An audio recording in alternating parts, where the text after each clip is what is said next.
Hello, I am Lisa Garnder, CEO of OMS Strategic Advisors and the host of the Uncompromised podcast, where we have an unwavering commitment to values, beliefs, authenticity, integrity, and character that brings heart and care to an organization. Today, we have the pleasure of speaking with Christine Perez, the esteemed editor of DCEO, a publication recognized as the country's best regional business magazine for 3 consecutive years. Christine's journalistic prowess extends beyond print to DCEO's digital operations and the influential Dallas 500. Her career has been adorned with national awards, a testament to a columnist for National Real Estate Investor and holding various editorial positions at the Dallas Business Journal. Christine's voice has been a leading one in this industry and has impacted so many different industries. Join us as we dive into a conversation with Christine about the ever-evolving world of business journalism, her commitment to excellence, and her pursuit of a life filled with diverse interest and continuous adventure. Welcome, Christine. When I thought about you being a guest, which I've thought about it for months, and I'm just so excited that we finally are having this interview. It means more to me than just an interview. You have been such an integral part of my journey and my life when I met you. And I know you've known Lawrence a lot longer, but the moment I met you, you were a woman that I wanted to walk with me and be in my life. So no matter how long it has been since we've talked or get together, every time we come together, it's like we start off from the last time we stopped. And I just want to say thank you for a genuine and authentic friendship. I started thinking about when we opened OMS 15 years ago as well. And I want to personally thank you for being that supporter for Lawrence and I.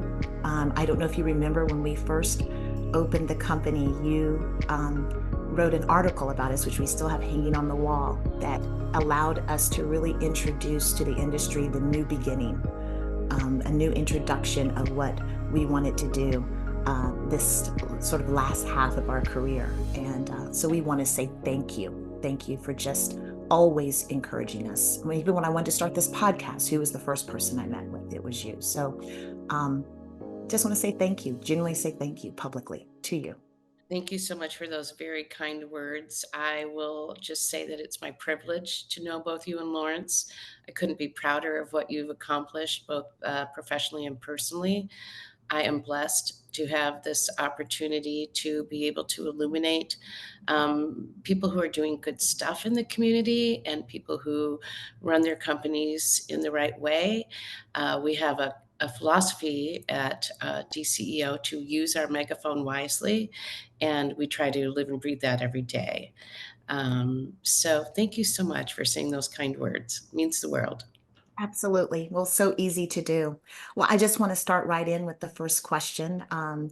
You have interviewed and written about top leaders around the country. And one question I have for you, what have you noticed about their common characteristics? Yes, I have been fortunate in my, let's just say, 30 plus years in this industry Wow. to have met with some of the most amazing leaders this country has to offer.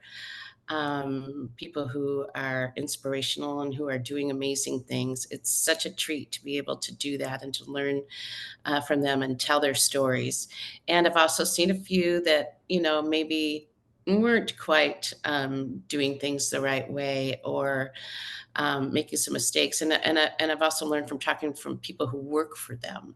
So I would say that some of the common characteristics that I've noticed are people who are trustworthy, people who are ethical, people who are hardworking, who actually put the work in. They don't just expect everyone else around them to work, and who find a way to instill both trust among their teams and also inspire them.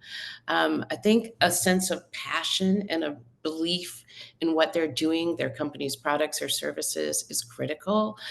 And also, I really just think it comes down to a very simple strategy, and that is treating people well. It's so easy. But if you treat people well, if you respect people, if you include people, if you forgive people, if you create a safe space for people, they will be so loyal. They will work doubly hard. And,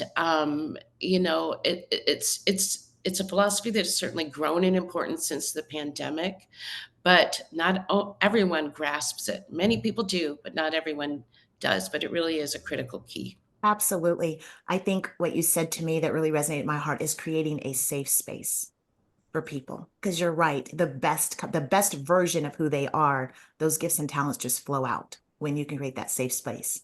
They feel Right. empowered to move. Have even noticed it in raising my kids as well, right? And watching them at schools and that kind of thing, but definitely in the workplace.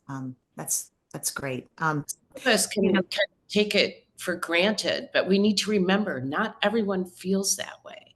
So just be aware. Try to see absolutely. yourselves in the shoes of others. That's good. That's good. You've worked in Minneapolis and Kansas City and other big markets before moving to Dallas Mhm. in 2000. Yeah. Are North Texas leaders different from others? And if so, how? Well, that answer is a definitive yes. I moved here in 2000, as you mentioned. So, and I told my ex-husband at the time when we moved here that I will stay 3 years. I am from the North. I'm a Yankee. I was convinced that I was going to be moving to this redneck town. And I was with no lakes and trees. And I thought I could put up with it for maybe 3 years to get his career, because this was such a good move for him career wise. So it didn't take me long at all to fall in love with the people here. There's just this incredible can do spirit that is so refreshing.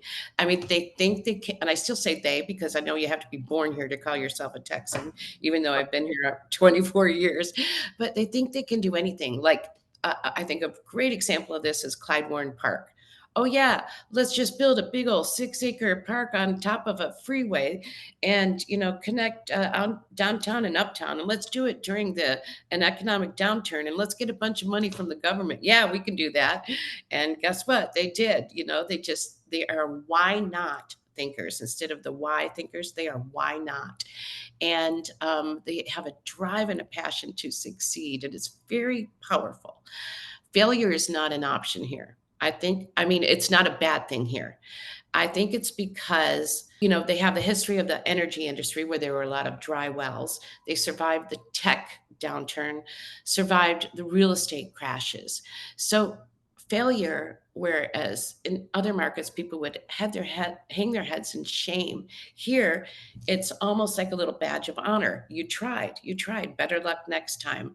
The other thing that I think is really makes North Texans stand out is that they're very welcoming here. It doesn't matter if you're a member of the founding family. Some of the smaller cities there are like 3 founding families, and if you're somehow related or connected or something, then you have a leg up. Here, anyone, it's just wide open for anyone to succeed, and people really want to help you. It's not a if you win, I lose. It's a we can do a win-win, and people will do things to help you, even if they're not getting anything out of it other than just the reward of helping you. I hear this all the time from CEOs who move here, and there was one guy from Los Angeles who just didn't believe me, and I said, "No, people will open up their networks. They'll help you." And he said, "Well, they're going to want something." And I said, "No, they honestly, truly don't." And he said, "It's dog eat dog." And I said, maybe in LA, but that's not the way it is here. And he had to come back to me like about 6 months later and admit that he was wrong. And he was very happy about that. So people are here, are innovative, passionate, welcoming. There's that Southern hospitality. People talk about, wow, people open a door for me, and they talk to me. They came to my door and offered me a welcome dinner. It's hard for people who don't experience that kind of hospitality and welcoming attitude to kind of get used to it. And it's something that you can't measure with data, but it's very powerful. Absolutely. As you were speaking, I was thinking, some of the key buzzwords, if you truly fulfill them, is, a type of unity, collaboration. Uh, Hmm. Mhm. when you're working in teams, there's something there, like you said, as long as you are trustworthy and you're all about the team, it really does work well for you and it pushes through. And I know we've seen it through, I know Lawrence has experienced through his industry, but I've also experienced it even when I was in the consumer products companies as well. There's something about being together. And that's being in work and outside of work. They truly want to get to know you outside of work. There's a lot of outside of work teams kind of thing that happens as well. It's just sort of in the culture, in the water, in the environment. DFW. You're right. I absolutely agree with you on that 100%. We did a story a few years ago about that it was called New Kids on the Block. And we interviewed 30 CEOs who were new to the region. You know, Dallas is a big influx market. We get a lot of companies who come in and a lot of leaders come in. And one of the things we asked them was what they found most surprising about North Texas. And I would say about 90%, most of them said that they couldn't believe the way people gave back, where they served on boards, where they got involved in nonprofits, where they worked to make their communities better. They said in other markets, it's a box you check. And here it's like, well, why wouldn't you want to do that? Why wouldn't you want to serve? And why wouldn't you want to make the community better? And that is another strength I think that this region has. Absolutely. Absolutely. Very community driven. I had the privilege to interview someone who's trying to solve for the hunger issue, right? Mm, I just noticed, in her thought-provoking answers as well, that truly there's a sincerity in serving the community and those that are attached to her. You're absolutely right. It's the real thing to do here. So I do believe people's hearts are in the right direction with that as well. Great, great, great, great. powerful. Dallas does seem to be, full of big thinkers and change makers.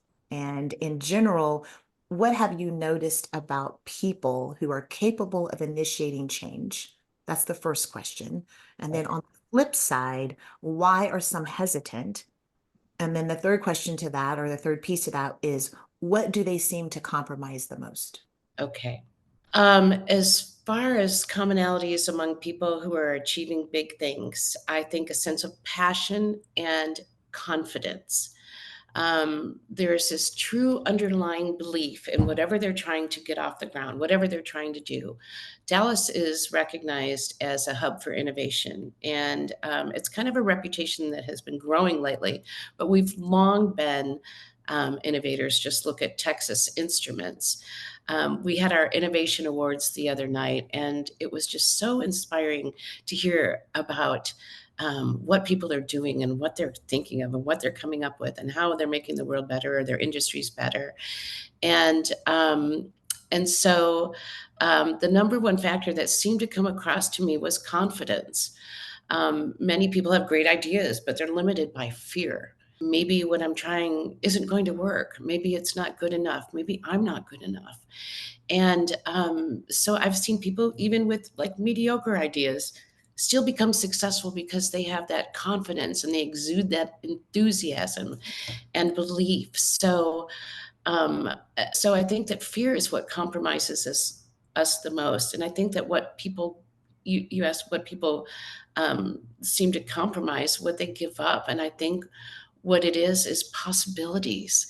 They give up the promise of living their own lives at a full 100% and what they could truly achieve and what they could truly be. So we've got to find a way to get out of our own way sometimes and to try to overcome fears that have built up for whatever reason and have beliefs in what we're doing. If the conviction is there, live it. So good, so good. Do you have any specific examples of you seen those who've overcome the fear and they've stepped out anyway and you've seen the success? I know you know many, many leaders here in the Metroplex. Is there any example of that you want to share? Yes, I would say that it especially revolves around entrepreneurs, people who are getting startups off the ground. Um, One of my favorite people in North Texas is Quincy Preston. She had an idea to launch Dallas Innovates. She just didn't give up. You know, something that's never been done before. She was inventing a new product, but she was just so passionate about telling the story of innovation in North Texas. She collaborated with the Dallas Regional Chamber, came up with an idea. She's just been working so hard. She's such a force. We incubated it at D Magazine for 4 years, and then she never being an entrepreneur before, decided to try to buy it and own it and run it on her own. And that's what she's done. And it's flourishing. And she is a true inspiration to me, both professionally and personally. But there are many stories like that. We see it come through a lot in immigrants who come to America. We have a section in our magazine called Roots. We write about people who come here from other countries and their journeys, and some of them have just been like incredibly inspiring. There was one woman who we were interviewing about. She had a series of nail salons, a chain of nail salons, and we were asking her about how she was making it through the pandemic. And she said, she quietly said, well, I've been through much worse. And she talked about fleeing Vietnam as a child, and their boat was attacked by pirates, and they were stranded on an island for months. And they built a hut. It was just like a movie. They built a hut and they lived on that island until they were discovered. And so when people we've written about people who escape from war-torn countries and who just scrape by. And when you see what others have gone through and their determination, it brings home the point of, if they can do that, I can do this, so Absolutely. anyway. Mentioning the immigrants that come over and the success of them, what are some of the characteristics you see that they bring? Obviously, you're saying that they know how to overcome adversity at high levels, right? And push through. So this is nothing compared to what they've gone through. But what are some other things that you see among them? I think that one of the most important things is something that people who have grown up here take for granted, and that is the American dream. The American dream is alive and well. We don't realize or think about enough what people in other countries are going through, and what they have to overcome in order to reach a point where we already are. They have to overcome all of these things just to get to here, and we're already here. We start on third base. And I think that it would, I think it's important to be mindful of that, of the opportunities that we have and that we take for granted. I have a twin sister. She's writing a book, and her illustrator is from Russia. And that has really created a sense of awareness of what this woman has to do just to practice her craft, just to do what she does. And so I think that their stories, not only are they inspiring because of things that they go through and the determination that they show and their willingness to maybe you want to do this, but you can't do this until you get through that, and you have to do that first. They keep their eye on the long game. They work hard, but they have this immense appreciation for just the opportunity. So good. So good. I thought maybe you would say something of that nature. That's what I've noticed in those that have come from other countries, just their tenacity. And you're right, they start at a different level and they do achieve and have great success. So absolutely. What strategies have you used, Christine, to drive change, specifically change management initiatives? I can imagine in your industry that is something that you do on the regular, especially in your leadership role. And why do you believe they have worked? Yes, I'm sorry, I'm shutting off my phone. I didn't do that when I started. Apologies. We are in an industry that has completely transformed in the 30 plus or so years that I've been in it. The advent of technology, which just continues with AI. And so there have been a few cores that have been consistent, I would say, throughout the years. So I've always tried to have a collaborative leadership style versus one based on hierarchy. I think that that's kind of an evolution that we've seen across business. I think it's helpful when people feel like we're all in this together. It's very powerful when you're all rowing in the same direction. Before I became a manager and a leader, I was a reporter. I was a commercial real estate reporter. And in that role, I was more like a sole proprietor. You're just in charge of your own beat.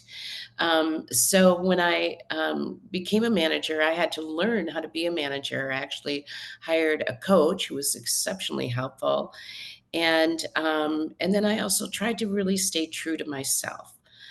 I mean, I think authenticity in leadership is everything. It's never been a problem for me. I really don't know how to be anything else but authentic. Sometimes it might get me into trouble if I say things that, whatever, but I'm always trying to be myself. I mean, I'm not perfect and I make mistakes, but own the mistakes, apologize and strive to do better. So when I was in my 20s, I really had to kind of work to have a voice at the table, especially as a woman. Today's Gen Z, they are not afraid to express their ideas at all, and it's very exciting. On my team, my managing editor, my number two, is just 24 years old. He joined us as an intern while he was still in college, and he was just had such talent and so much confidence that just went well beyond his years, and a work ethic. And he's super fantastic. I can't imagine doing what I do without him. And the others are in their 20s. We have one guy in his 30s. But for older boomers, like me, uh, we have had to learn to truly listen, to not dismiss what younger people are saying, even if they're just getting started in their careers. They are very observant and they have fresh ideas and they have so much to offer. Now, they still require guidance. There's definitely something to be said for experience. And it's our responsibility to, I think, listen and also to be there to provide that guidance and pass along our knowledge. I think delegation is key. It's something that I struggled with a lot early on. Nobody can do this as good as I can, so I'll just do it, and that will not only get you in trouble, it will limit possibilities and it will also uh, get you have you become exhausted. And it's kind of arrogant. I remember I interviewed this woman, I'll never forget it, Amber Vance Box, who heads up, she pioneered another great inspirational story, LTK. So it was all built around influencer commerce. So it's nothing that it didn't exist before she pioneered it. And if you get a chance, go back and read her story. But she talks about moving from success to significance. I love that concept, and I think it's very powerful. And she said that a mentor of hers told her, if someone can do something 80% as well as you, let them do it. And she said once she started following through on that guidance, everything changed. And guess what? It helps people on your team learn and grow, and you just become stronger. So those are some of the things that I've experienced and learned. Oh, that's good. I mean, several things come to mind. I think about even the reason why, as you know, that I felt that I was led to even add this to my plate, this podcast. I mean, everything's about the next generation in this season for me, as well as, those that I'm around. And you're saying the same thing. And it's funny, we had a little live talk on LinkedIn. It was just something very small about what the emerging talent brings, emerging leadership brings. And you hit the nail on the head. Fresh ideas, innovation, but then you have to empower them, but then you also have to bring the seasonality and boundary them, right? And so all of that put together is a win-win. But definitely, I am absolutely impressed with the next generation. They are. Well, that's great to hear you say that because you have a couple in your home. And, but also, I would say, Lisa, that you are another great example of someone who had the confidence to do something you'd never done before, but you were led by your passion for the potential impact that it could have and how you could help use your literal megaphone wisely. So I'm very proud of you. Well, Christine, I have to say that I had encouragers such as you to keep on pushing forward. I mean, I remember there was one point when I said, okay, I'm not sure. I'm not sure. But there was a piece of our conversation over lunch that was playing over and over in my head. And one thing about it, anytime that you feel fear, you know you're supposed to do something because fear is not a part of our equation, right? So thank you for that. I means a lot coming from you. So thank you. Absolutely. Um, where professionally or personally, Christine, could you have compromised, but you made the choice not to? Well, in our industry, the opportunity to compromise comes up a lot. You could, do you break boundaries or rules in order to get a scoop? Do you report on something that could kill a deal, for example?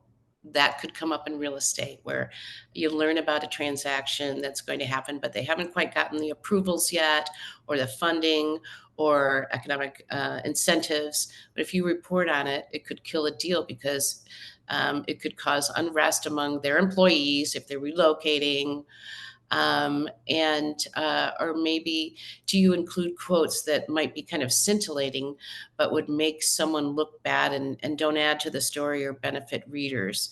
And so, as far as guiding principles, we always put the readers first. That is one thing that if are you going to go here, go there, where are the readers? Put the readers first, follow that direction. The number one thing that I tell editors on my team and students who I speak to is to, as a journalist, don't try to go overboard to build people up. Don't try to go overboard to tear people down. Just tell the truth. Tell someone's story, tell the truth. If you do that, everything will be okay. It's a long game. Are you going to do something that might help you get a big scoop and get some accolades? But what about the long term ramifications that could cause people to not trust you? In these days, I mentioned AI, generative AI, which is going to transform every industry. Um, Trust and authenticity, I think, have never been more important.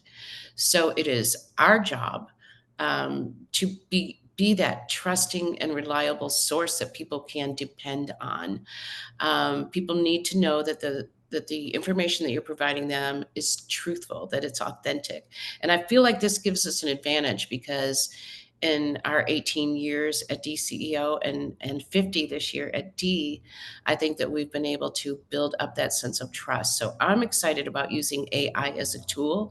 I think you limit yourself if you don't try to explore new resources. And I think that it actually creates opportunities for journalists and for everyone. And I don't think it should be feared. I think it should be leveraged and embraced and used in the correct way. Yes, I would agree. I think, even in educational institutions, teachers are having to right, to make sure a child isn't using, a chat GPT, right? An AI source. But if used in the right way, it's another resource of research or, they're pulling from sources, right? As they're writing these things. So if used in the right way, as I think one person said, it's another, like you said, a good resource. But it can't be the creative piece because then you lose your integrity and all of it. So, um, Right. If you ever want to take a break from whatever you're doing, and one of our city's greatest innovators one day invented a site called badaiadvice.com. And if you ever want to get a laugh, it brings a sense of levity to AI, and it's called badaiadvice.com. So badaiadvice.com. I will take a look. Yeah, and even pass it on to the family members, especially the two next generations I have in my house. That'll be great. That'll be great. Um, what leader or leaders, Christine, that you can talk about have inspired you, have brought inspiration to you, and tell me why. All right. Well, God, there's so many. Um, there's so many. Everyone has a story. I think that's an important thing to remember. I have had the great joy of interviewing leaders like Ross Perot Sr. and Ross Perot Jr. Both of them are incredible innovators in their own way, but they always did and do the right thing. Another person who comes to mind, who I have a great deal of respect for, is Roger Staubach. He was certainly an innovator and pioneering a specialty in commercial real estate, but he never ever compromised his values. Totally has lived a life of staying true to his convictions. There are also many, many leaders at smaller companies and nonprofits who are, maybe not as well known, do the same thing. Um, but I have to say, the number one leader who has inspired me my entire life is my mother. She's sadly passed away a few years ago. Her name was Deanna, but I just cannot say enough about this woman. Um, she had my twin sister and I when she was only 19. She went back to school to become a nurse after she had four children. Her mother died of breast cancer the night before my mom's eighth birthday. And she'd always wanted to try to find a way to help. And so she decided to become a nurse. Nurses, teachers, we should all raise them up and certainly pay them more because they're amazing people. But she became a single mother after she divorced. She and my father divorced, and then she went to the University of Michigan. Go Blue! I know you someone who went to school Yeah, there. there's lots of blue around the house. When the big game, right? What was it? University of Michigan and what was it down in Houston? I forgot who they played. But anyway, They yes. won the national And championships. they Yes, won the national championship. Yes. yes. So that That was that very, very, lot of very. collaring and balloons and streamers. Yes. So Oh, that's wonderful. So she went back to school. She became a marathon runner at the age of 57 after surviving breast cancer. She had breast cancer herself.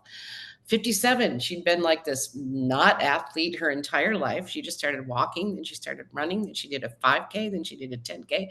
Next thing you know, she's running marathons all over the world. And she became a master gardener. She was just this lifelong learner who would just seek out knowledge. So sadly, as I mentioned, she died in 2019 on her 76th birthday of pancreatic cancer. I'm convinced that she waited until it was close to her birthday when she went into hospice care, but I'm convinced that she waited until her birthday so that she would give her grandchildren a reason to kind of be happy, not to have a sad day. And so what happened after she died is I began going through some of her stuff, and I found this folder of papers and mementos. And I learned so much about what she did. I learned that she was the first um, intern that OSHA ever had.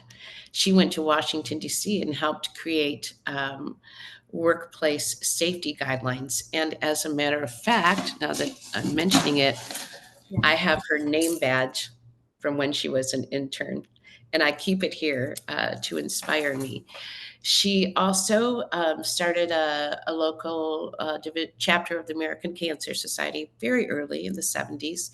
She started a hospice care group. She was just this very, very involved volunteer. But the other thing that I found were letters from people who thanked her for changing their lives. There was a letter from a woman who had some sort of disability, and but my mom hired her, and this was I think back in the 70s or 80s, and she said, "You saw what I could do, not what I couldn't do. You're the only one who ever has looked past my disability to see what I could bring to the table." She fought insurance companies to get coverage for breast cancer survivors. And so I always thought she was amazing, but I never knew about all of these things that she did. She wasn't a chest pounder. She didn't seek out the limelight. She was just a woman of quiet influence. She was deeply faithful, dedicated to her Lutheran church and faith, and she never, ever, ever compromised on her beliefs. She led by example, and she ended up living a life of great meaning and great joy. And it's something that we all have the opportunity to do.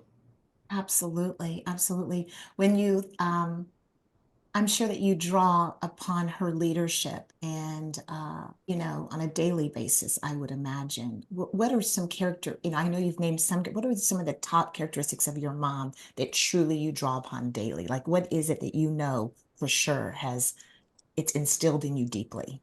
Well, one thing that I can say is, in a way that she's inspired me and many others, is her absolute commitment to live every moment to the fullest. That became especially true after she was diagnosed with pancreatic cancer. But she just always just took full advantage of every opportunity and just never wasted a minute. When she would come visit, I'd have to put on my tennis shoes because we were going to be doing things and experiencing things. And she always made sure when we were growing up that we were in a very small town, but she didn't want our thinking to be limited by some of the limits that you can have growing up in a small town. We had to drive 75 miles to go school clothes shopping. I was in this tiny little town in northern Michigan where my father was a football coach, but she made sure that she would take us to things like ballets and that we'd go to Washington, D.C. And we didn't have money, but she spent money on experiences and things that would open our minds and get us to think bigger. And she just had this can do. She was another why not person. Why not try to do this? Why not try to do that? Hey, let's try this. And she was always just learning. And so she's yeah, she's I'm so grateful. Another thing I have on my desk here is a marathon medal. Shortly before she died, 2 months before, unbeknownst to all of us, she trained for and ran a 10K. She wanted to have one more race, and it caused her a lot of pain physically, and it actually, after the chemo, caused her spine to crumble a little bit, which led to more pain. But she did it, and this medal that I have, it's just it's just a reminder to have that fortitude and to pursue things that are important and to not waste a moment. Absolutely. Absolutely. Um, I was just thinking you were, I'm going to go ahead and say my mother had an older sister, my Aunt Jerry, and your mom sounds a lot like her. Hmm. I I got, I had my mom, but I had her sister. So I got the best of both worlds for completion Wow. of what I needed, right? But my Aunt Jerry always, again, just opened all of us up, and especially me, I believe, to experiences, going to musicals and plays and things that normally people don't think about exposing young people to. And, the love of reading and achieving goals. She was a leader, strong leader in her community locally. But Mhm. it just sounds like that. And there is something that's planted in you that you have to this very day. Like there's parts of me that I notice that I continue with her and just what I really believe in and what's essentially really planted deeply in me, right? And it comes out in a lot of different ways, even at this ripe old age that I am. So, How privileged are we? I remember after my mom died, I had posted quite a bit about her on Facebook. And I remember after she passed, someone in the industry, a woman we both know, came up to me and said, I'm very sorry for your loss. I'm sure you're very sad, but I just want to tell you, I would have given anything to have a mother like yours. She didn't have a good relationship with her mother. Her mother was troubled. And it really flipped things around for me. It helped me focus on what I had, not what I lost. And ever since then, I've been so grateful for the, I don't know, 50 something years that I had with her. And I'm grateful to this woman for sharing that. Absolutely. Absolutely. I have thought the same thing.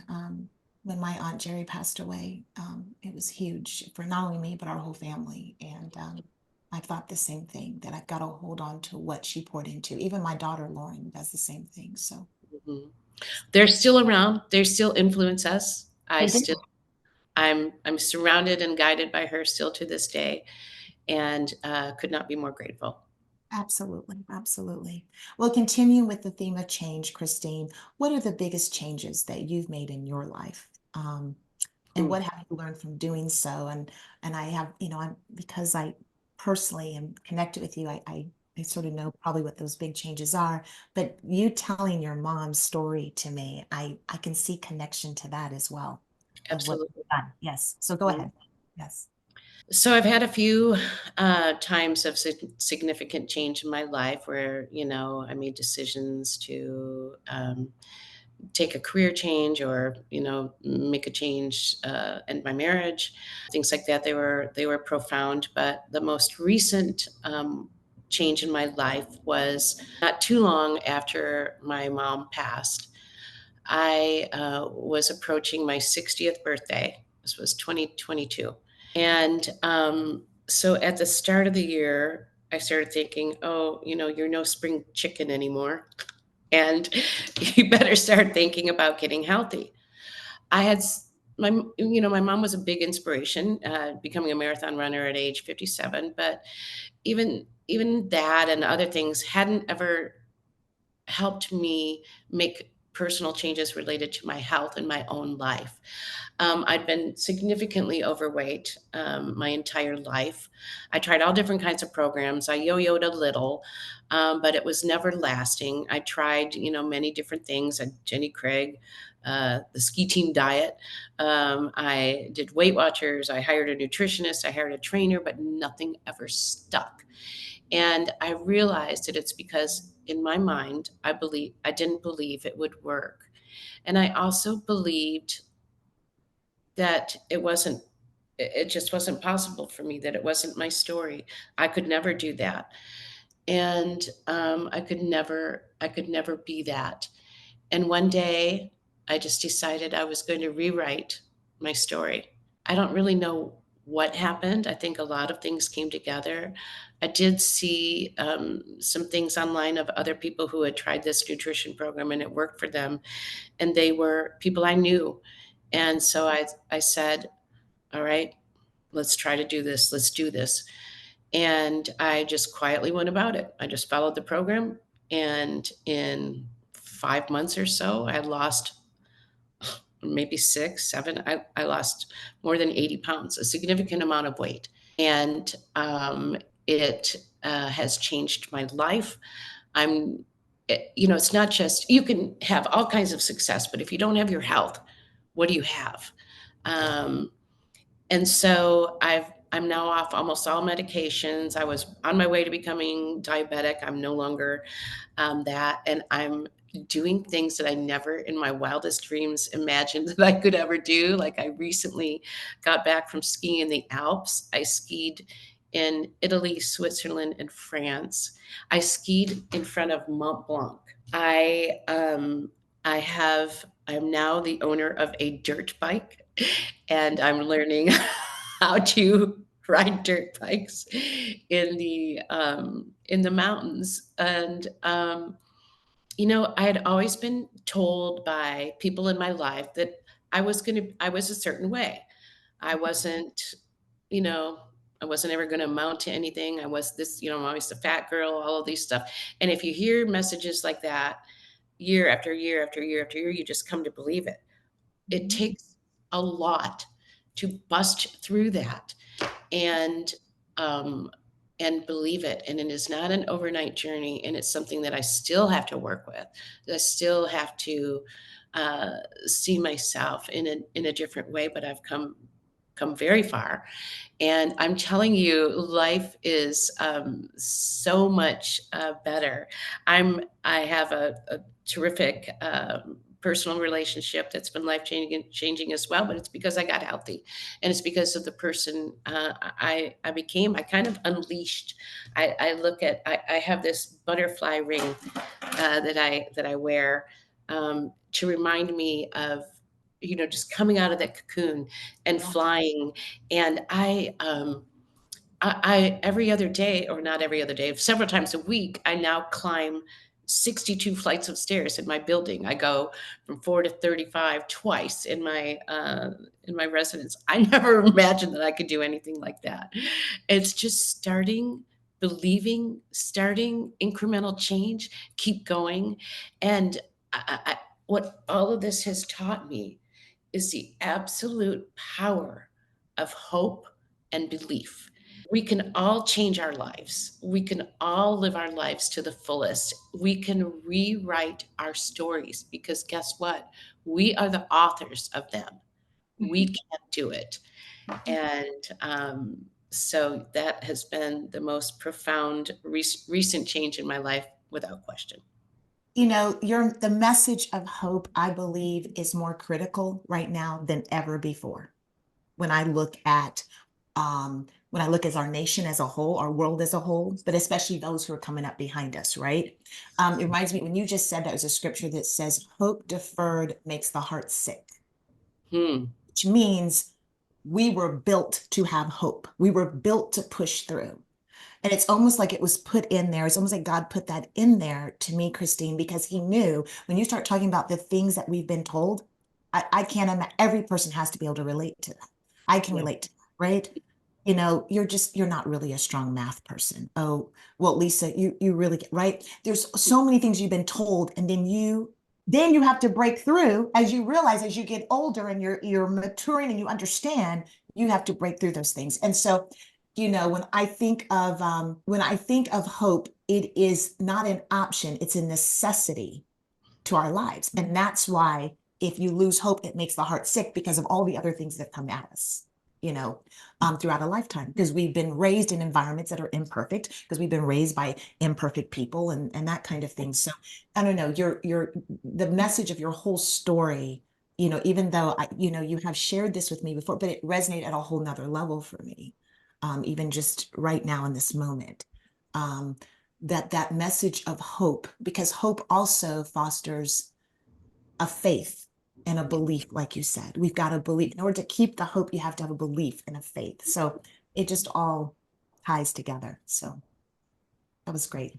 Thank you. Well, I want to do whatever I can to help others have hope, help others, especially women like Yes. me who are overweight their whole life, to rewrite their stories. I always had my mom as a role model, but there were other people in my life who also were very influential in a negative way, and like all of us do, and it takes a lot to question that, to even question it, and then to get to the point where you deny it, and and then when you create your own story, create your own life, your own destiny, and yeah.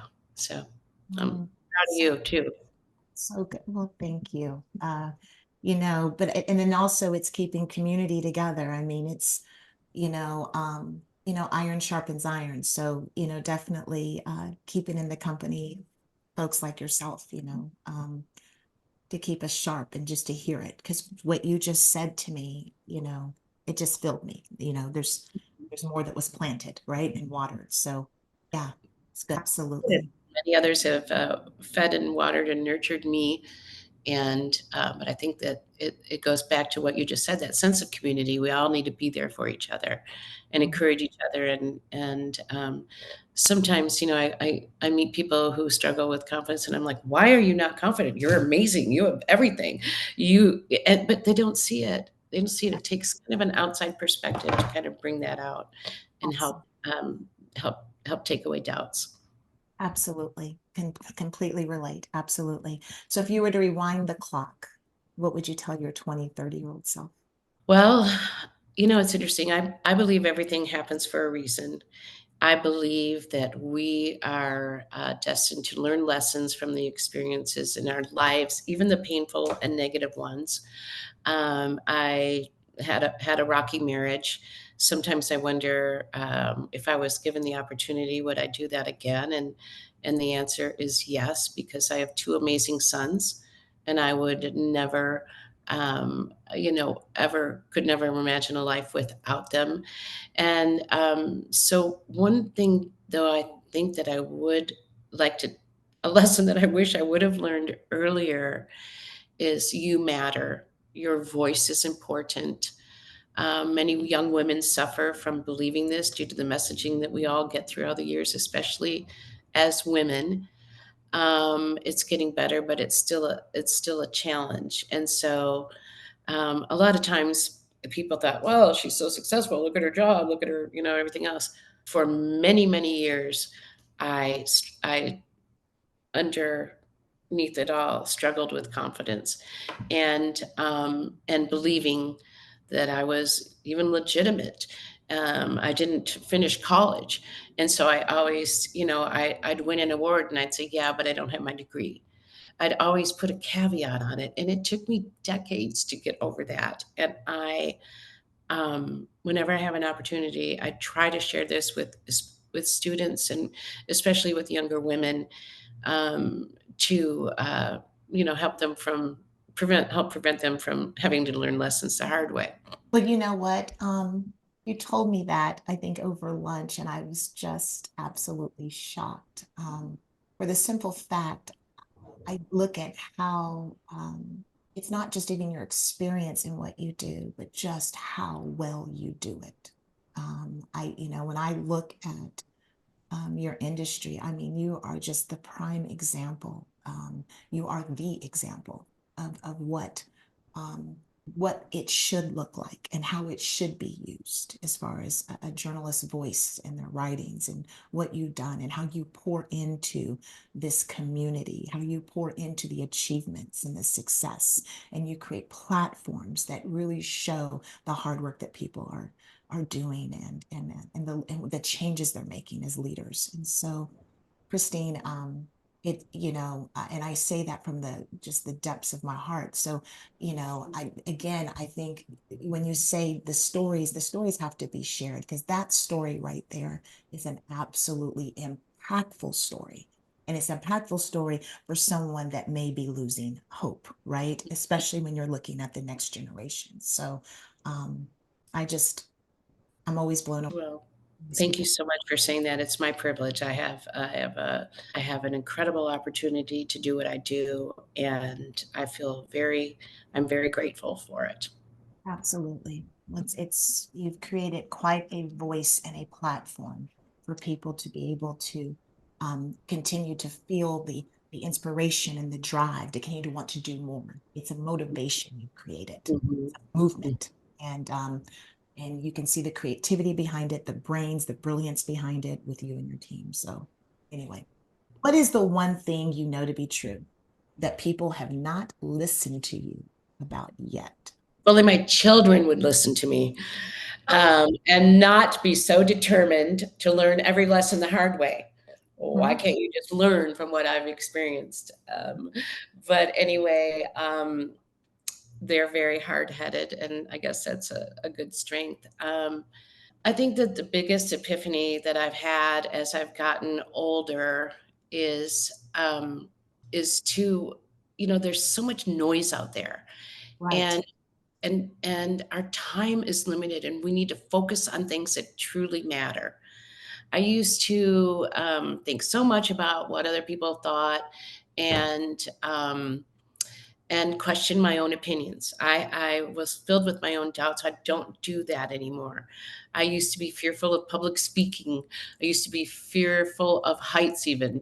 But I have zero fear of public speaking anymore. And it's because I've learned to take the focus off myself and to focus on the audience and the other people on the panel and what they're going through, what message we want to convey, and what they can learn from, and what they can be inspired by. I also told you I was in the Alps. I took a cable car up to look at the top of Mont Blanc, and I didn't go out on the glass platform, you know, but I did everything else. And so that was a big kind of milestone for us. But we were talking earlier about fear and how that prevents us from having so many amazing experiences. So I would say that what the message that I would love to convey is for people to try to overcome their fears, and also just as important, to focus on things that really matter. Absolutely. Absolutely. What is your main motivation when it comes to leadership? Let's just tie that in as well. Okay, well, it has evolved over the years. Early on as a leader, I was focused on being the best, and I was very competitive.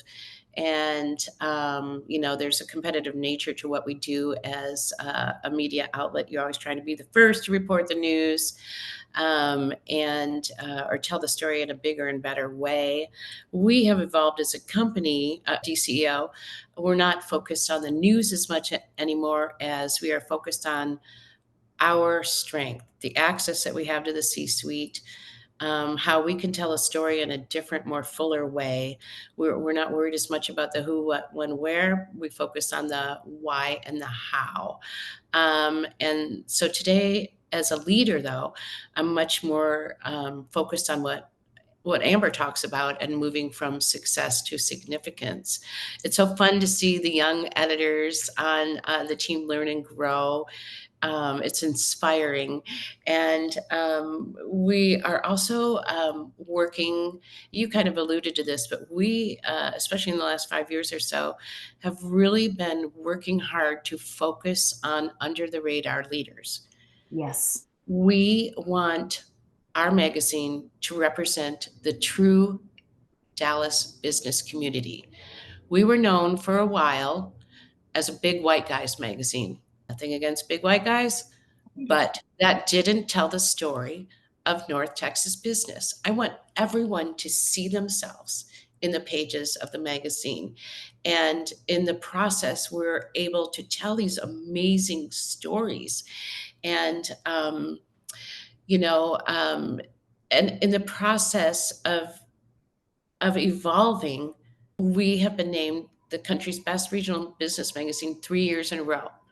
So it's funny when you take your eye off the competition and being the best and everything, and you make these changes for other reasons. Guess Mhm. what? It's recognized. And the accolades, though, pale in comparison to the lives we've illuminated and changed. I hear from people that we changed their lives. Could you ask for anything better than that? No. We tell stories that deserve to be told, and there are so many of them. We have an abundance of riches in this market. And if there's anybody out there who would love to share their story with us, please don't hesitate to reach out. I would love to hear from you. Very easy to find online. So, Absolutely. That's the movement that I was talking about. The fact yes. that you are recognizing, I mean, it's at the grassroots for me that it happens, right? The change, right? And usually at that grassroots, it's usually companies that are under the radar. It's usually those people that are under the radar. And you have brought a recognizable platform, one that fills their cup, but also fills the cup of those who also have ideas and say, where do I start, right? I mean, the magazine has become one of inspiration and motivation. I can open up the DCEO magazine or the D magazine, and I know that I'm going to be inspired. I'm going to get energy from it. I'm going to get motivation from it. It's going to, it could be in the middle of my workday, a break, and I go right next to the next hour, and I have that much more oomph to the day after just even skimming through it. So it definitely tells a story. I mean, and the theme is strong and it's something that's needed. Um, I mean, just to go back Well, to what you were saying before, it gives hope. I mean, it's almost like a magazine of hope. hmm we tell stories of failure and recovery, and Yes, yes. challenges and lessons learned, and so we are so very fortunate to have that platform. And we have a team that's fully aligned around our mission. I think that that is something that's very critical. You can't be doing things for multiple reasons. You keep your focus on the readers and your focus on the mission. Everything else will take care of itself. I'm grateful to our young team, and I'm grateful to the fact that we all get out and about and try to connect, and that once we build trust with people, they connect us with their networks. And so, and we're again so fortunate to work in this market, but we have a privilege. We know that, as I mentioned, we have to use our megaphone wisely. Every page of that magazine is very valuable. We have to have the highest and best use on that, and the team is aligned around that mission. And I think that those are some of the reasons that we've resonated with readers. Absolutely. All kinds of readers across the board. Exactly. It really has. All ages, everything. Well, okay. I have just a few more questions, but I want to be respectful of your time. But what has been the biggest challenge you've been faced with professionally or personally, either one or both, and how did you overcome that? I had a time in my life as a leader where I had to let someone go on my team who was also a good friend. And so it's not the best idea to hire friends, but this person was exceptionally talented. So I won't get into the details of the why behind it, but eventually it got to the point, actually, it was way past the point where a change needed to be made. It was hurting our operation, but more important, it was hurting our team. And so they were looking to me to be a leader. And I have to say that I didn't respond as quickly as I should have. Um, Ultimately, I had to do the right thing and make the change. And I'm happy to say this individual is now in a good place and doing well. And the impact on the team has been profound, positively. It was the hardest thing I've ever had to do professionally. I also had to deal with the fact that I was hurt and angry at this individual personally, for putting me in the position. And but I had to do the right thing. I think I compromised a little too long, giving this individual the benefit of the doubt and just hoping and praying that it would work out, and it didn't and wasn't going to. So I had to do what's something that's asked of us all the time, and that is just doing the right things. But that was hard. It was hard. Absolutely, which is the key of a great leader and impactful leaders is being able to step out objectively and make those tough decisions, which that was one. So It's required of us. it's required. There's no option to it. Yeah. Right. What do you believe are the challenges facing women professionally, and how should they respond without compromising?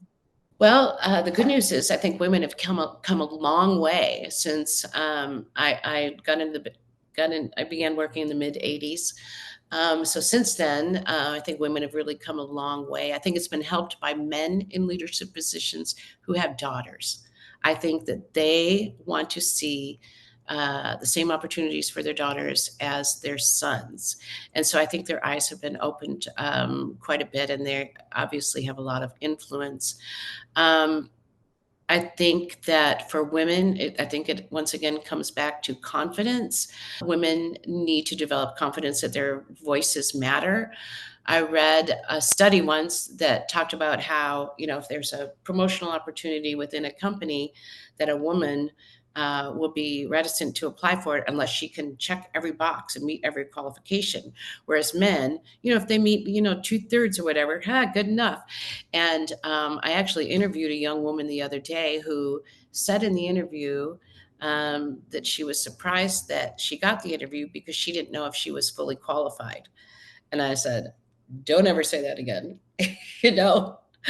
And I pointed out the qualifications, the reasons why I brought her in.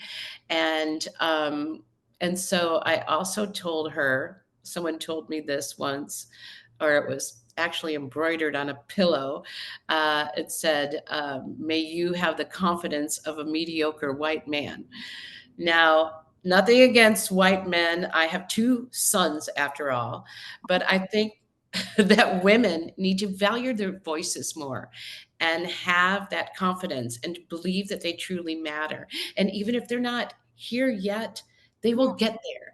And Yeah, to just absolutely. And I'm going to add to that. Um, we need to have the same mentality that we can handle the stretch of what's given to us, right? Have that confidence we can handle it. yes, that's Much exactly and that's what you were saying to that young lady. that's what I was trying to say, but you've said Yes. it more eloquently than me.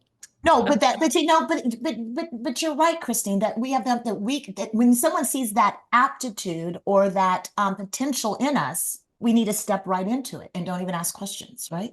Yeah, it was almost kind of a little insulting to me that why would I bring her in for an interview?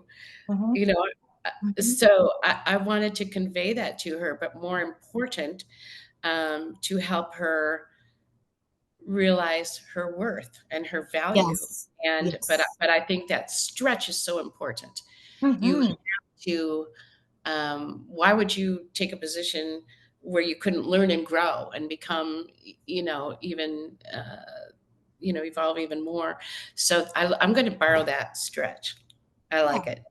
We can we can handle and do it Absolutely. confidently Hmm. as others do, right? All right. I think so too. What is your heart's desire for our next generation? What's your heart's desire for that? Well, I worry about some of the challenges that they're going to be facing. We talked a little bit about politics. Our country has a mountain of debt. Retirement programs are in disarray. I'm especially concerned about the environment. I think about how home ownership is so much harder than it was when I was coming of age, and it's such a profound wealth builder. And I have a 25-year-old and a 29-year-old. So my hope is that they will be able to use their ingenuity and their hope and their compassion and conviction to solve these challenges, because it is going to be up to them to do so. I hope that they will pursue their passions. When I was growing up, all I ever wanted to do was write. And I was getting ready to go off to school. And my beloved mother, meaning well, told me that I'm sorry, that writing was a hobby and not a career. And I was like, because that's all I ever wanted to do.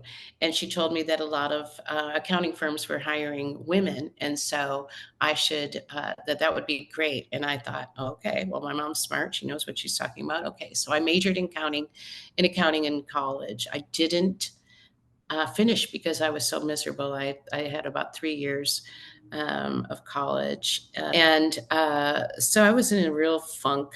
I knew what I'd love to do, what I wanted to do, but I didn't know what I could do.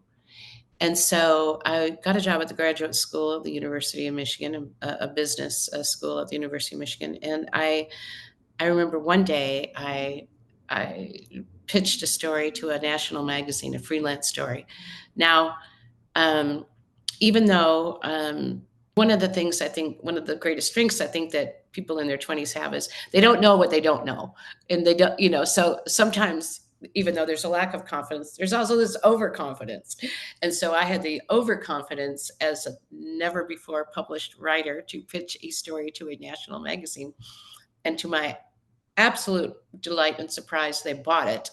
And so they paid me $2,000. And this was 1986. And I was like, $2,000, I can make money as a writer. So I packed up and I moved to Minneapolis, where my twin sister was living, and she was an apartment manager and she had a free apartment. So I was going to try to break into become a writer in Minneapolis. And this was back when there were classified ads in the newspaper. And there was an ad for an entry level position at a business magazine. And I'm like, perfect. I'm a writer. I studied business, not really, but that's what I thought. And so I applied for the job, and then I didn't hear back at all. And so I just kept calling. And one day the editor answered the phone, and he agreed to meet with me, and he on the spot hired me, not because of any, not for really any other reason than the fact that he has a really hard time saying no to people. But one of the first things that I had to do was send letters to people who had applied for the job to tell them the position had been filled. And so I'm going through all the resumes and I come across mine and there's a big red no on it. And so it taught me that if I hadn't kept calling, my life never would have been changed. Who knows what I would be doing now? I was able to work with some of the most amazing journalists in the country, including the late, great David Carr, who went on to have profound impact at the New York Times. I went back to school. I took journalism classes and my career just grew from there. So I would say my heart's desire for the next generation is that they follow their heart, Yes, that they are persistent, that they focus on things that matter. I think the next generation is already much better at this than my generation. So I'm very hopeful and believe in their ability to do just that. absolutely. I always tell my 21-year-old, I said, I need you to understand what your passion is, where your heart is, like you said, your heart, your passion, because everything else will fall into place. It's true. It's hard for some people to even know what that is, though. It's hard. I think a lot of times people don't know what the possibilities are. So, but once you do discover that, it's magic. Absolutely. She's interning at the Dallas Museum, Holocaust, Oh, wow. Human Rights and Holocaust Museum. That's just Yeah. part of her school internship. Wow. And I said, I said, one of your passions is social justice, right? So think of the person who, that leads that museum, right? I mean, they're able to work in their passion every day. They're able to pour into it. And I said, and they're making a very nice living for themselves. I mean, they do very well, right? And I said, so, follow the passion. Don't say what you think you ought to say, you know, So true. right? Yeah, Yeah, absolutely. absolutely. Things are so much easier and better when you do that, for sure. Absolutely. Absolutely. What would you like to see your peers discuss and exhibit by example, Christine, for our next generation? But I'm gonna even broaden it, period. What would you like to see your peers discuss and exhibit by example for everyone, next generation, but also as an inspiration within their own peer group, and why? Absolutely. The thing that immediately comes to mind is we need to lead by example and be authentic. We need to earn trust. We need to show people that they matter. If we are fortunate to be in leadership positions, we need to help bring people along. Trust has never been more important, as I mentioned earlier, with AI and everything else. But these days, I sound like an old timer. These days, younger generations want to feel that what they are doing matters. Just look at Yes. your daughter as an example. We are so fortunate that they feel this way because they are going to help make the world even better. But since COVID, especially, people are like, "Hey, what am I doing with my time? Do I really trust this company? Is what I'm doing meaningful? Is it having an impact? Does it matter?" And it's not just about getting a paycheck for them. And I would say that customers and clients are the same way. Hey, is this company, really legit? Are they doing something that's important? Do I trust them? And so many of my peers, because I'm on the tail end, I'll just say, of being a baby boomer, we've been forced to become more transparent.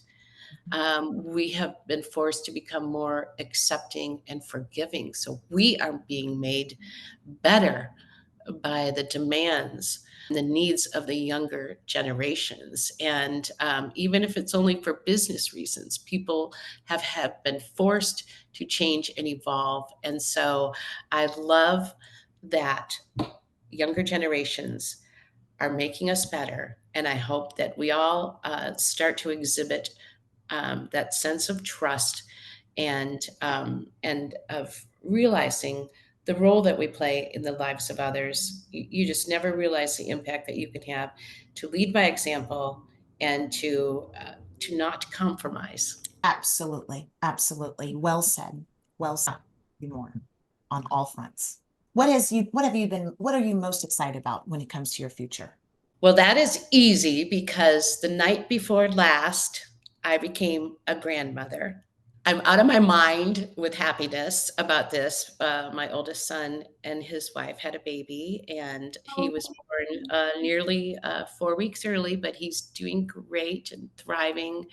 what is And the weight in pounds? What, give me the weight in pounds. okay, 5 pounds 10 ounces, Very good. and little boy.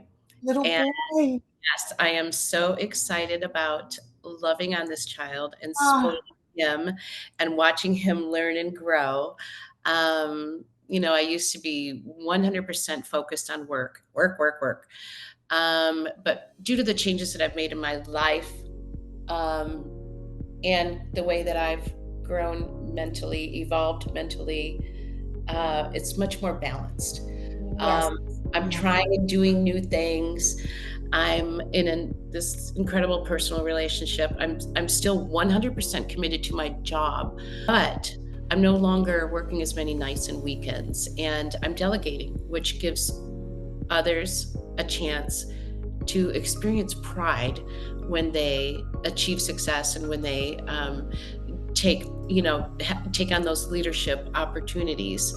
And so my sister kind of pointed this out because I was like, still have doubts and stuff. And she said, you have an opportunity to model a new way of working for others. It Yes. is not, it used to be come in when you're sick. How many hours can you work? Work on vacation. No, that is not the way we want to model. So we have an opportunity. This kind of goes back to the last question, to model a better way to work Mm. and lead. And I'm grateful, so grateful that I'm part of a company that gets this and supports this, and for my amazing team and colleagues. But I am incredibly excited about the future. And Lisa, life is good. Life is good. Yeah. Absolutely. And actually you probably, when I do force myself to balance, I find that I do have more clarity during those times that I'm working, right? There's more clarity, there's more productivity, and you're right. It's modeling the balance because that's the healthy way all the way Right. around. Yeah. Spend your time. It makes you prioritize, focus on Yes. the things that matter. Yes. And guess what? It all works out. It's great. It's better, just like you've said. So anyway, Absolutely. Well, sorry to have that on for so long. you know what? I want to just say thank you again. And this was more enjoyable than, even more so than what I expected. It was so easy, very easy interview for me. Mm. Um, Well, I adore you and I love talking with you. And so it was very enjoyable for me as well.